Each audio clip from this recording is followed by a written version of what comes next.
sommes là pour parler de l'amour de Jésus-Christ de Nazareth. Oui, Jésus est vivant, Jésus est amour, Jésus vous aime. Aucune législation ne régit les actes de prosélytisme.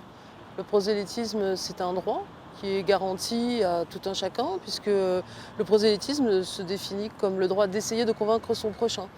Il est donc inhérent à la liberté de religion, mais plus largement inhérent à la liberté de conscience, c'est-à-dire de penser ce qu'on veut et corrélativement de chercher à convaincre autrui du bien fondé de ce qu'on croit. Le prosélytisme, moi je le définis de manière assez péjorative pour le coup, en ce qui me concerne, parce que c'est justement vouloir présenter quelque chose peut-être avec une bonne intention au départ, mais de manière peut-être un peu imposée justement, et de vouloir presque imposer un courant de pensée en disant je détiens la vérité et je vais vous la partager, mais dans un but, avec ce mot qui fait un peu peur, de vous convertir. Le modèle de laïcité n'interdit pas d'essayer de gagner à sa foi son voisin. Bon. Mais c'est vrai que en France, parler de religion dans l'espace public ne va pas de soi. Merci. Bonjour, je m'appelle Charlie. Gloire à Dieu.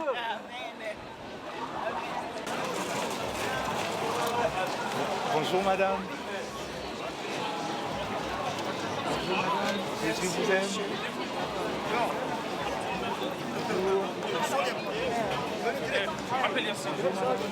Tant qu'on est dans l'interpersonnel, il n'y a pas de souci. Dès qu'on est dans le phénomène collectif, ça se pose différemment.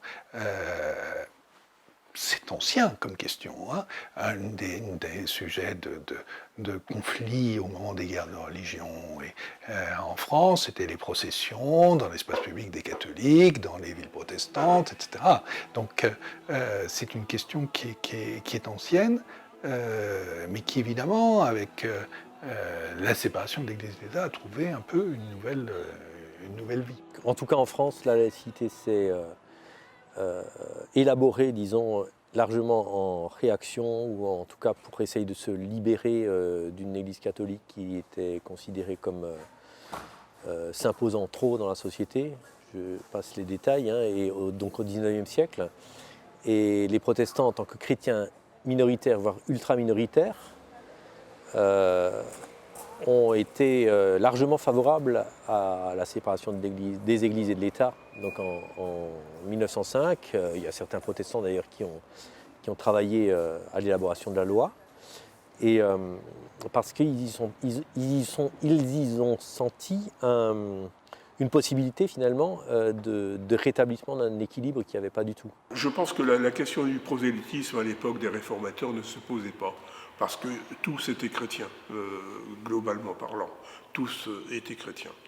Pour le protestantisme actuel, la question de convertir des gens à l'évangile n'est pas le premier impératif. C'est primordial parce que c'est le message de la Bible. C'est-à-dire que nous avons rencontré Jésus-Christ et Christ nous demande d'aller annoncer le salut. C'est ce que nous faisons. Parce qu'on partage en fait la découverte, pour faire simple, de ce qu'on a rencontré.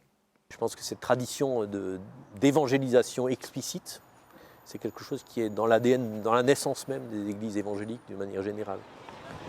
Alors que les églises luthéro-réformées, qui ont un tout autre passé, une toute autre naissance, hein, qui sont nées de manière magistérielle, comme on dit, c'est-à-dire la plupart du temps, pas partout, mais avec l'appui des autorités, n'ont pas cherché dès le début à se distinguer de la société, puisqu'elles étaient elles-mêmes la société. Jésus-Christ est la vie. Jésus-Christ est le chemin. C'est pourquoi ce soir, je vais vous présenter un seul chemin qui peut vous amener à la vie éternelle, qui est Jésus-Christ. Peut-être tu suis ton chemin de ténèbres, le chemin du péché, le chemin de l'incrédulité, le chemin du mensonge, le chemin de la sorcellerie. Mais il y a un seul chemin qui est la vérité. Il y a un seul chemin qui s'appelle la vie. Là-dessus, il y a une culture qui n'est pas la même, une culture de l'annonce, de la parole de Dieu, à laquelle, d'une certaine façon, les luthéro-réformés avaient un peu renoncé. Le mot évangélisation, par exemple, était quasiment tabou quand je faisais mes études il y a une trentaine d'années. dans ces milieux-là, parce que justement c'était considéré comme une espèce de prosélytisme vaguement agressif et réservé aux églises évangéliques, justement. Et que nous, on n'évangélise pas. Nous, on annonce l'évangile, ce qui revient à peu près au même, mais enfin, dans la signification. Mais l'image qu'il y a derrière, c'est de dire on ne veut pas, au fond, rameuter les foules avec des slogans et des drapeaux, etc. Effectivement, les méthodes d'évangélisation qui ont été utilisées jusqu'ici, à mon sens, sont peut-être un peu trop... elles ne sont pas adaptées, entre guillemets, au monde actuel, si je puis dire. Et on est encore trop dans du protocole, je trouve. Alors qu'il y a tellement de manières de pouvoir rencontrer Jésus, il y a tellement de manières de pouvoir entendre parler de lui. Comme un vendeur mal à crier, il faut étendre la zone d'écoute, quitte à répéter pour estomper le doute. Et ma première de couverture est plus qu'exceptionnelle, car il s'agit d'une bonne nouvelle d'échelle universelle. Je croise beaucoup de messagers dans la région, seuls les badges nous distinguent, on bosse pas tous pour le même patron. Chacun sa cause, lui c'est le badge de l'écologie, lui c'est le fric, lui c'est les filles et lui la philosophie. C'est au quotidien. Je vous cite rapidement un exemple. Vous êtes sur votre lieu de travail, vous avez un collègue ou une collègue qui vous parle de problèmes dans sa vie, de ce qu'il rencontre, et nous on lui témoigne qu'on a eu ces mêmes problèmes, qu'on a rencontré Dieu et que Dieu a agi. Et de fil en aiguille, la personne est intéressée ou a envie d'en savoir plus ou pas. Aussi je comprends les personnes qui refusent que je vive chez elles. Je n'insisterai pas, je ne ferai pas d'excès de zèle. Et puis bien sûr j'entends les commentaires, les remarques sur ma voix, mon nom, mon style, mon code vestimentaire. À ces personnes qui parlent autour de l'artiste, je leur réponds, ne me regardez pas, regardez à Christ. Et donc les hommes dans la salle font yeah, les femmes dans la salle font yeah. On essaie aussi d'être cohérent avec cette époque, c'est-à-dire qu'on adapte, on adapte. On a un message qui est raisonnable dans cette société. Je vais vous citer un exemple. On ne va pas dire à quelqu'un qui n'a jamais entendu parler de Dieu de sa vie que l'agneau sur la croix immolé, vous voyez, ça n'a plus de sens aujourd'hui de dire des choses comme ça aux gens. Par contre, on leur explique qu'on a fait une rencontre, qu'on a rencontré Jésus-Christ. Comment on a fait? C'est important, les comment. Avec mon groupe de jeunes, ce qu'on a fait, on organise des coffee to go. Parce qu'on a vraiment à cœur de toucher les étudiants, en fait. Et du coup, on organise des cafés, on distribue des cafés et on partage la bonne nouvelle. On l'a fait 3 fois. Et les 3 fois, on a rencontré des personnes qui avaient soit été déjà en relation avec Dieu ou qui cherchaient à connaître Dieu. Et là, quand on les a rencontrés, ils s'interrogeaient et on est arrivé au bon moment. Le protestantisme est un courant dans l'Église qui a revalorisé la miséricorde de Dieu, c'est-à-dire le pardon de Dieu. Et non pas un Dieu qui se venge, qui punit, mais un Dieu qui accueille les hommes comme le ferait un père envers ses enfants. Donc il n'y a pas la crainte d'un jugement. Dieu vous aime, Dieu vous appelle aujourd'hui. Donnez votre vie au Seigneur. Ce monde passera. Un jour vous allez mourir et vous allez répondre au Créateur. Jésus vous aime. Jésus veut vous sauver.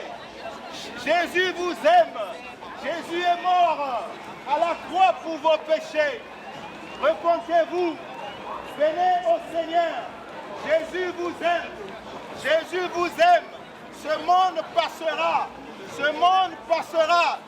Il est temps de donner vos vies au Seigneur Jésus. Jésus est mort à la croix pour vos péchés. Bien sûr, il peut y avoir du vocabulaire qui peut éventuellement interroger. À notre époque, on a l'habitude d'avoir un vocabulaire très policé.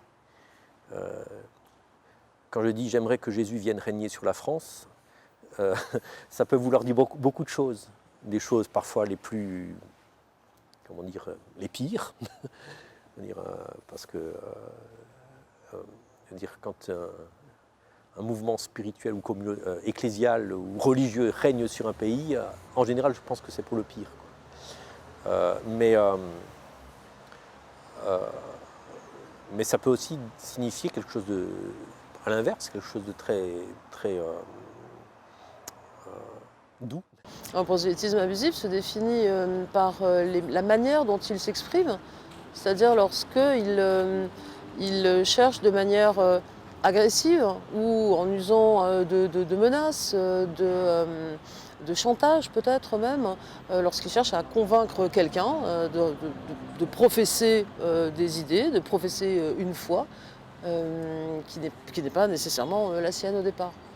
Pour les protestants et les chrétiens, le monde est déjà sauvé, mais il faut pouvoir en vivre.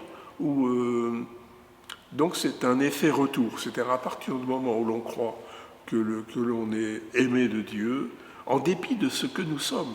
Ça ne veut pas dire que nous soyons parfaits, que nous ne soyons pas pécheurs, mais à travers tout ce que nous sommes, Dieu nous aime, et cette foi, cette confiance en Dieu, nous encourage à être présents dans le monde avec les autres. C'est pas parce qu'on est enfant de protestants aujourd'hui qu'on est baptisé, ou même petit enfant de protestant, ça date pas de cette génération. Du coup, il y a une nécessité tout simplement numérique, qu'on s'imagine en tout cas de survie des institutions ecclésiales. C'est-à-dire, si l'évangile ne se transmet plus par les gènes, il ne s'est jamais transmis par les gènes, mais en tout cas socialement, si le fait d'appartenir à l'Église ne se transmet plus par les gènes, il faut bien le transmettre d'une autre manière. Moi, je pense que justement, on tend à effacer ces frontières le plus possible, à se rapprocher vraiment des Écritures. Parce qu'encore une fois, finalement, Jésus, il prêchait partout. Il n'attendait pas de rentrer dans une synagogue pour le faire. Et c'est aussi d'ailleurs pour ça qu'il est arrivé ce qu'il est arrivé.